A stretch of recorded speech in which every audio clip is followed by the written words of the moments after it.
ప్రపంచ దేశాలలో భారతదేశం నాగరికతకు సాంప్రదాయాలకు పుట్టినిల్లిది. పెద్దలను గౌరవించటంలో గాని, భక్తి భావనలలో గాని ఎవరు దేవుడైనా ఈ రోజు ఈ దేశాన్ని మనం చూస్తుంటే గర్వపడాలి. ఈ దేశంలో మనం ఇలా నిలబడి దేవుని గురించి ఎవరు ఏ దేవుని గురించి చెప్పుకున్నా మంచి రాజ్యాంగాన్ని, మంచి చట్టాలను, శాసనాలను చేసిన దేశం ఇది.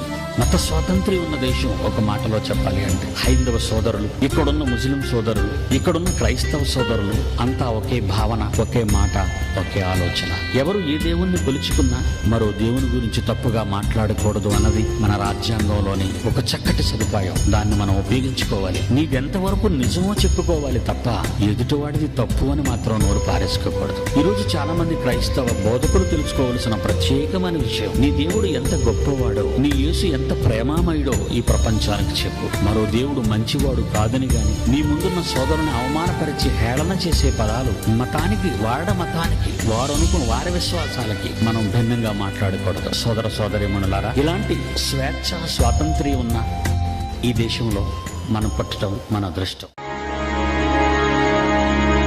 3 రంగుల జెండా, ముగ్గురున్న జెండా, వందనం చేసి ప్రేమించు వేరు చెయ్యకుండా. కాషాయి రంగు హైందవం, తెలుపన్నది క్రైస్తవం, పచ్చ రంగు అది ముస్లిం. దేవుని నుండే వచ్చిన వారెను మనమంతా, ఆ దేవునికి మనమంతా సమానమే.